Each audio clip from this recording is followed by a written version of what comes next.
নমস্কার, আপনি দেখছেন স্টক মার্কেট বাংলা। আজ আমি আমার মিউচুয়াল ফান্ডের আপডেট আপনাদের সামনে তুলে ধরব।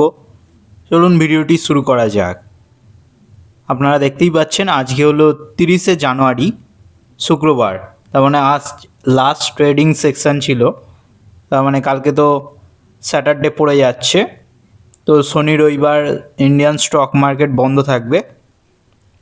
তো আগের দিনে যে মিউচুয়াল ফান্ডে কী কী ঘটেছে, কত টাকার আপডেট দিয়েছে, কত কি প্রফিট দিয়েছে, কত কি লস দিয়েছে, সেটা আপনাদের সামনে আমি বলেছিলাম আগের দিন যে তুলে ধরবো। সেটাই আমি আপডেটটা নিয়ে চলে এসেছি। এতক্ষণে মিউচুয়াল ফান্ড আপডেট হয়ে গেছে। আগের দিন স্টক মার্কেট ভালো চলেছিল, আপনাদের আগেও আমি বলেছি। এর ফলে যে প্রফিটটা দেখিয়েছে সেই প্রফিটটা আপনাদের সামনে আমি তুলে ধরবো। তো চলুন তার আগে আজকের মার্কেটটাও দেখে নেওয়া যাক। এনএফটি ফিফটি দেখুন 0.39%-এর মতো আজকে নেগেটিভ ক্লোজ করেছে। তার মানে লাগাতার 3 দিনের জাম্পের পর আজকে পুরো ধরাশায়ী 0.39% নেগেটিভ। সেন্সেক্সও আজকে সেরকমই 0.36%-এর মতো নেমেছে। অন্যদিকে ব্যাঙ্ক এনএফটিও 0.58%-এর মতো মাইনাস খেয়েছে। আর সবথেকে মুর্দা কথা হলো যে আজকে কিন্তু গোল্ডের প্রাইস অনেক বাজেভাবে ক্র্যাশ খেয়েছে, দেখতেই পাচ্ছেন। এটা আমি টাটা গোল্ড এক্সচেঞ্জ ট্রেডেড ফান্ডের স্টকটা খুলে রেখে দিয়েছি, ইটিএফটা। এই ইটিএফটা দেখুন আজকে কিন্তু 9% ক্র্যাশ খেয়ে গেছে। এইরকম হাল সিলভারেরও হয়েছে। 12.51%-এর মতো আজকে কিন্তু নেগেটিভ রিটার্ন জেনারেট করেছে। তার মানে এটা কি গোল্ড অ্যান্ড সিলভারের ক্র্যাশ? আগামী দিনে বোঝা যাবে যে ক্র্যাশ হতে আরম্ভ করছে কিনা। এতদিন তো খুব র্যালি দেখিয়েছে, আগামী দিনে দেখাবে কি এরকমই ক্র্যাশ আরম্ভ হবে, সেটা বোঝা বড় মুশকিল। তবে আমরা মিউচুয়াল ফান্ড সেকশনে এবার চলে যাই, আগের দিন দেখে নিই। আবার বলে দিই, আজকে 30 তারিখ শুক্রবার, তার মানে 29 তারিখ বৃহস্পতিবার মিউচুয়াল ফান্ডে কী ঘটেছে সেই সমস্ত আপডেটটা কিন্তু আমি এখন তুলে ধরবো। আর আজকে যা ঘটেছে মিউচুয়াল ফান্ড, যেহেতু স্টক মার্কেট আজ নেগেটিভ ছিল, তাই এই রিটার্নটা আমি কালকে ভিডিওতে আপনাদের দেওয়ার চেষ্টা করব। তো চলুন এবার আমি ড্যাশবোর্ড সেকশানে চলে যাই। দেখুন আগের দিন কিন্তু রিটার্ন তেমন আসেনি, স্টক মার্কেট চড়েছিল ঠিক কথা, কিন্তু রিটার্ন দেখুন মাত্র 18 টাকা 95 পয়সা। এর মেন কারণ হচ্ছে আগের দিন স্মল ক্যাপ ফান্ড একেবারেই চলেনি। মিড ক্যাপ ফান্ড দেখতেই পাচ্ছেন মতিলাল পজিটিভে ক্লোজ করেছে। নিপন ইন্ডিয়া মিড ক্যাপ ফান্ডও 0.33%-এর মতো চড়েছিল, তার মানে 4 টাকা প্রফিট দিয়েছে। কিন্তু নিপন ইন্ডিয়া স্মল ক্যাপ ফান্ডেও দাবাও দেখা গেছে। তার মানে লার্জ ক্যাপ মিড ক্যাপ ফান্ডগুলো চললেও আগের দিন কিন্তু স্মল ক্যাপ ফান্ডগুলো একেবারে চলেনি, তাই এরকম নেগেটিভ রিটার্ন শো হচ্ছে। তো চলুন দেখে নেওয়া যাক। মতিলাল ওসওয়াল আগের দিন দিয়েছে 0.12%-এর মতো প্রফিট, যার ফলে 160 টাকা প্রফিট দিয়েছে। Bandhan small cap fund direct growth 0.27% negative return দিয়েছে, যার ফলে এখানে 152 টাকা মাইনাস হয়ে গেছে। আর নিপন ইন্ডিয়া মিড ক্যাপ ফান্ডও 4 টাকার মতো প্রফিট দিয়েছে, 0.33%-এর মতো চড়েছে।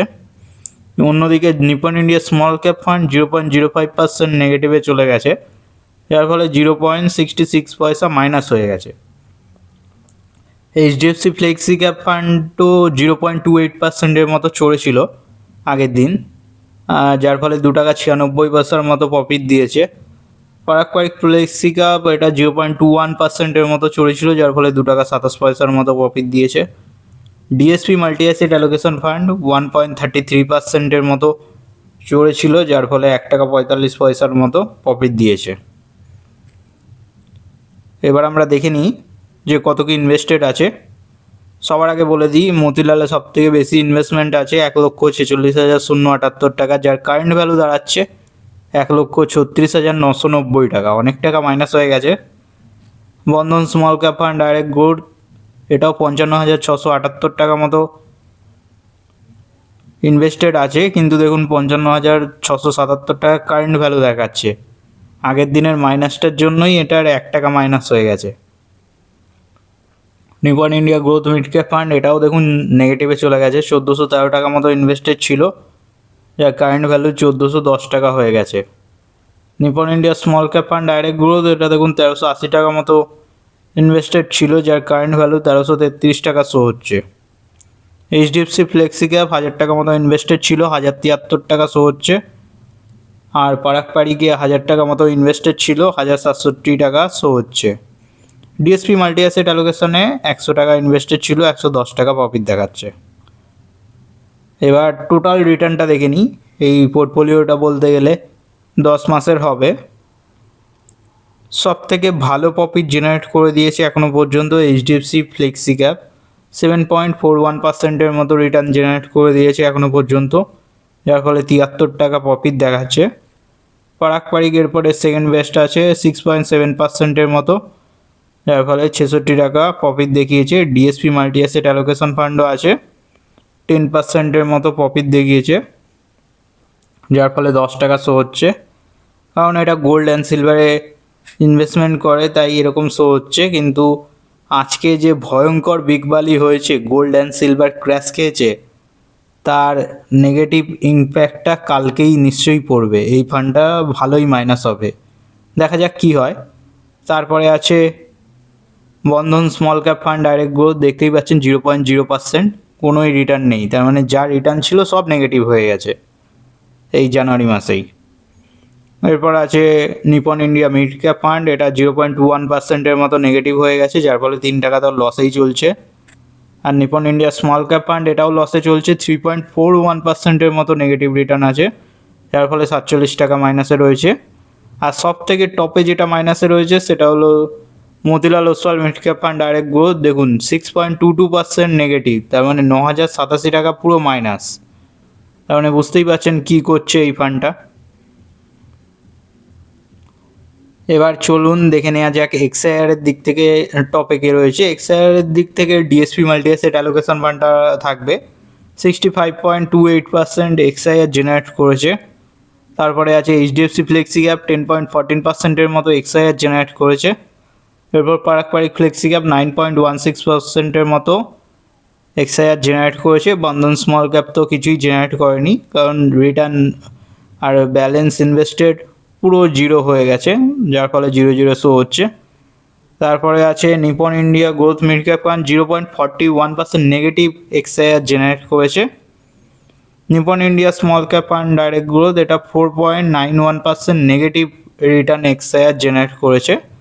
আর সবার টপে তো আগেই বললাম Motilal Oswal mid cap fund direct growth, মাইনাসে চলছে, নেগেটিভ 8.75 এক্সআইআর জেনারেট করেছে। এই ছিল টোটাল আমাদের মিউচুয়াল ফান্ডের পারফরমেন্স আগের দিনের।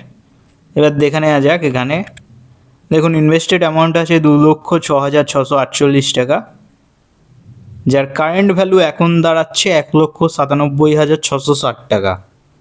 ওয়ান ডে রিটার্ন দেখতেই পাচ্ছেন 18 টাকা 95 পয়সার খালি প্রফিট দেখিয়েছে, কারণ আগের দিন মিড ক্যাপ ক্যাটাগরি ফান্ডগুলো কিছুটা চলেছে কিন্তু স্মল ক্যাপ চলেনি, যার জন্য স্মল ক্যাপে মাইনাস হয়ে গেছে, যার ফলে মোটে 18 টাকার মতো প্রফিট দেখিয়েছে, 0.01%-এর গ্রোথ। আর টোটাল রিটার্ন মাইনাসেই রয়েছে, এখনও পর্যন্ত পজিটিভে আসতে পারেনি। মার্কেট ভেবেছিল পজিটিভে আসবে, কিন্তু কী করে আসবে, আজকে আবার বিগবালি হয়ে গেছে, তার মানে আজকে মাইনাস চলে যাবে আবার। এইটা আমি কালকে আপনাদের শো করব কত টাকা মাইনাস গেল। টোটাল রিটার্ন দেখুন 8,988 টাকা এখনও মাইনাসে রয়েছে, যার ফলে 4.35% নেগেটিভ রয়েছে। আর এক্সআইআর জেনারেট হয়েছে 0.71%-এর মতো, তাও আবার নেগেটিভে। এবার দেখে নেওয়া যাক কোন কোন সেক্টরে আমাদের টাকাটা ইনভেস্ট করা হয়েছে। অবভিয়াসলি ইকুইটি মার্কেটেই সব টাকা লাগানো আছে, 99.95% ইকুইটি মার্কেটে। ডেটে কিছু নেই। হাইব্রিডে দেখুন একটা ফান্ড আছে ডিএসপি মাল্টি অ্যাসেট, 0.05%। আর আমাদের মিউচুয়াল ফান্ডগুলো প্রধানত মিড ক্যাপ ক্যাটাগরি ফোকাস, যার ফলে 60% মিড ক্যাপ ক্যাটাগরিতে ইনভেস্টেড আছে। স্মল ক্যাপে 25.54%-এর মতো ইনভেস্টেড আছে। আর লার্জ ক্যাপে 14.47%-এর মতো ইনভেস্টেড আছে। কোন সেক্টরে সব থেকে বেশি ইনভেস্টেড আছে চলুন দেখে নেওয়া যাক। অবভিয়াসলি টেকনোলজি সেক্টরে সব থেকে বেশি ইনভেস্টমেন্ট আছে, 30.54%-এর মতো টেকনোলজি, কনজিউমার ডিকশনারিতে 20.25%, ইন্ডাস্ট্রিয়ালে 17.13%, ফাইন্যান্সিয়ালে 15.15%, হেলথ কেয়ারে 4.73%, রিয়েল এস্টেটে 4.54%, মেটেরিয়ালসে 4.11%, আর কনজিউমার স্টেপলস 1.56, এনার্জি ইউটিলিটিসে 1.15%, আর ডাইভার্সিফাই আছে 0.85%। এইভাবে আমাদের অ্যামাউন্টগুলো ইনভেস্টেড হয়েছে এই মিউচুয়াল ফান্ড দ্বারা। তো এই ছিল ভিডিওটি, কেমন লাগলো অবশ্যই জানাবেন, আর ভিডিওটি যদি ভালো লাগে অবশ্যই লাইক শেয়ার সাবস্ক্রাইব করতে ভুলবেন না। দেখা হচ্ছে নেক্সট ভিডিওতে।